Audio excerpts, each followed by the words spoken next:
Okay, so welcome back to Reading with Adrielle. Today we're going to be doing part 3 of Hooray for Hibiscus by Adrielle. So,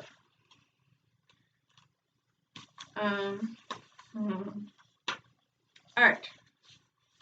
Your hair, Hibiscus. Hibiscus lives with her whole entire family in Africa. Wonderful Africa. Amazing Africa. Africa, where girls have beautiful hair, short or long. The hair of an African girl is thicker and shinier and curlier than any other hair in the whole world. There's her family. Everybody in Anna's family must look after their hair. They must oil it so that it shines and sparkles in the sunlight. They must comb it well.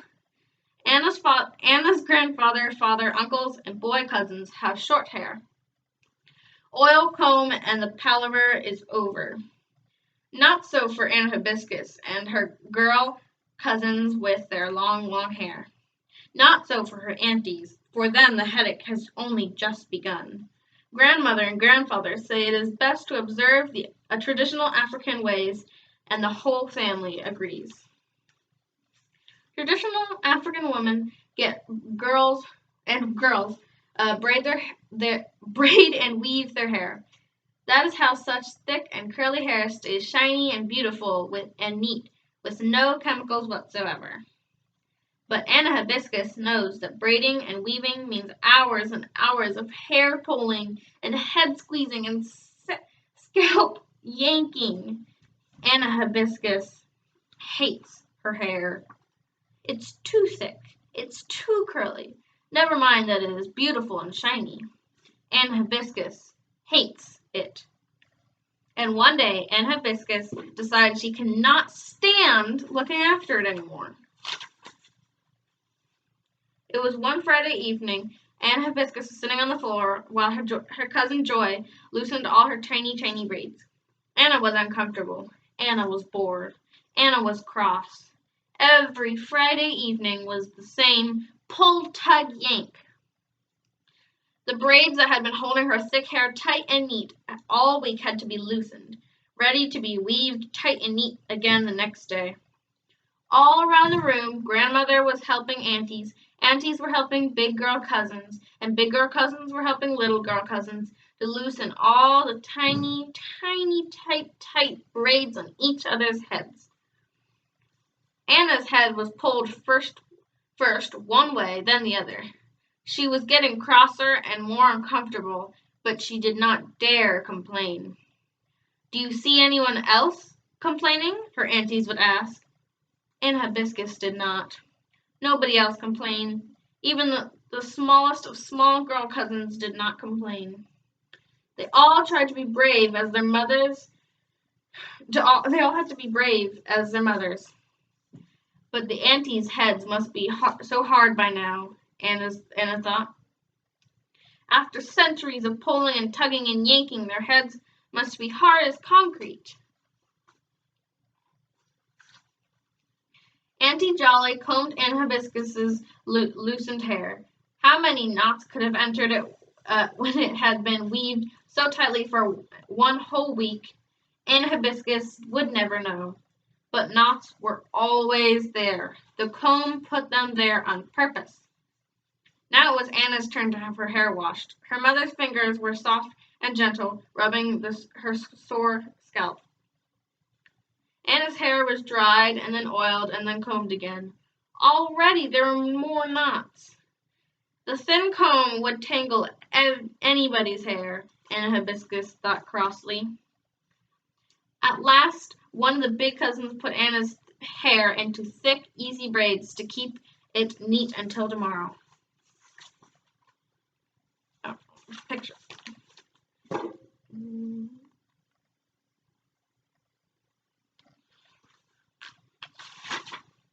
Anna Hibiscus was tired of the pulling and the tugging and the yanking, and tomorrow she knew it would be worse. Suddenly, Anna Hibiscus made a decision. Tomorrow, the Saturday weaving aunties would come. Those Saturday weaving aunties who were not her aunties, who were nobody's aunties that she knew, who she had to call auntie just to be polite.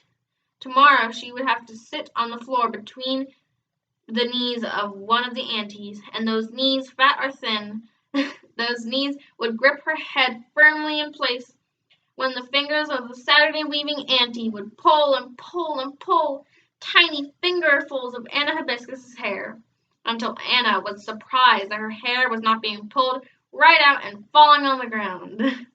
And every Saturday Anna shouted and shouted because she could not help shouting when someone was pulling out fingerfuls of hair, and everybody would laugh and say, "Anna Hibiscus, you must have a head as soft as a baby." Anna was furious just thinking about it. The next morning, Grandmother and all the aunties and the girl cousins were up early, waiting for the Saturday weaving aunties to come and weave their hair. But Anna Hibiscus was even up earlier. Before the first cock crow, she peeped out of her bedroom door, looking right, looking left. She tipped down the corridor. Oh no! Here was Grandmother. Anna Hibiscus flattened herself against the wall. Grandmother went the other way.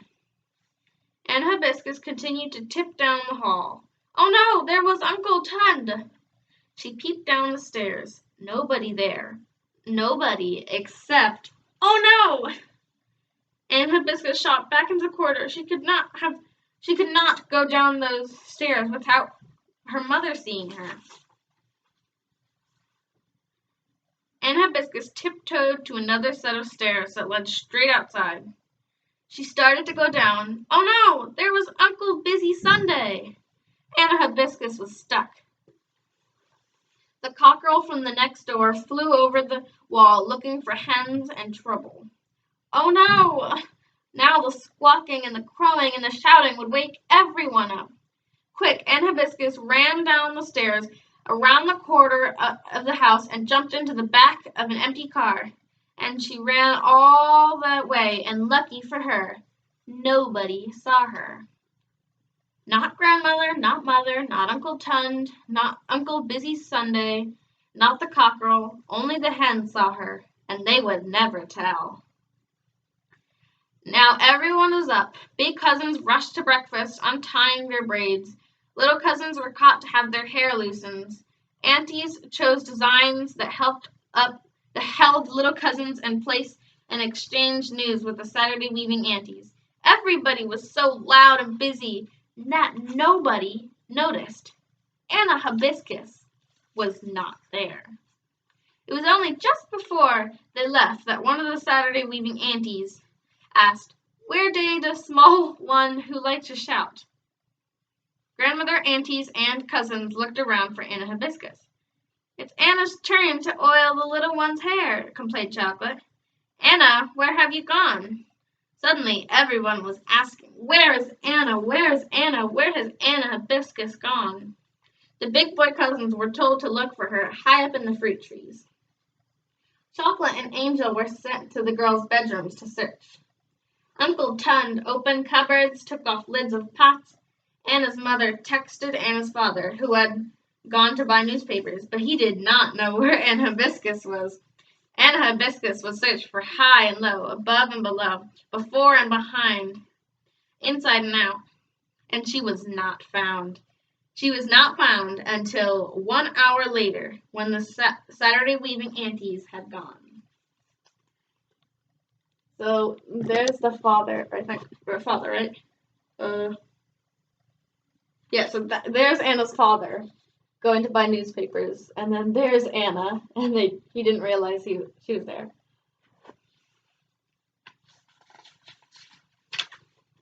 "Anna Hibiscus, what happened to you?"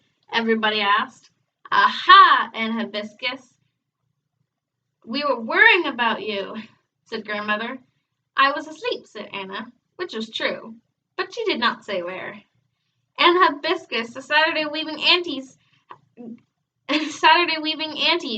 they have all gone," said Angel. "Good," said Anna Hibiscus. Anna's grandmother, her mother, and the aunties looked at one another. "But what about your hair?" "What about your hair?" asked Chocolate, worried. "I don't care." The aunties opened their mouths wide, wide. "Leave her," said Grandmother. "She will learn." "I will," thought Anna happily. "I will learn how to do my hair properly, without all the pulling and the tugging and the yanking." Anna Hibiscus was very proud of herself. She made a decision and carried it out. The night before eating, Anna loosened her thick braids and put her hair into two neat pom-poms. She tied the pom-poms with ribbons. It took about 2 minutes, and Anna Hibiscus felt very happy. Um, Anna Hibiscus felt very happy, very pretty, and very, very, very. Wait, what? wait. So, at bedtime, Anna Hibiscus refused to take out the pom-poms and put the thick braids back in. "Leave her," said Grandmother again. The next morning, Anna Hibiscus's pom-poms were squashed and full of knots. And Anna Hibiscus went to her mother and her father's room. She put her father's softening oil in her hair and tried to brush out the knots with her mother's soft brush. The brush stuck fast. Anna had to pull the brush to get it out of her hair. She had to pull it hard. Ow! Anna shaped the knotty pom-poms with her fingers and went downstairs. Grandfather sent her back upstairs. "You can't go to church like that," he said. Anna found a pretty head tie to cover her squashed and knotty pom-poms. "Tomorrow's school," said Cousin Clarity. "You can't go to school with your hair in a head tie. It's not allowed." On Monday morning, Anna Hibiscus took out the squashed and knotty pom-poms and tried to smooth her hair with her hands before she went downstairs. Little cousins looked at her sticking up and out hair with big eyes. Big cousins looked with worried eyes.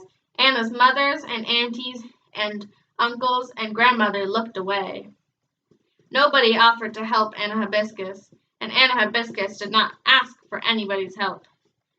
No more pulling and tugging and yanking for them. No, thank you. At school, the other children laughed at Anna Hibiscus's hair, and Anna Hibiscus pretended not to care. Anna's hair grew worse and worse. Every night, and more knots jumped into her hair, and every morning it was more and more impossible to comb.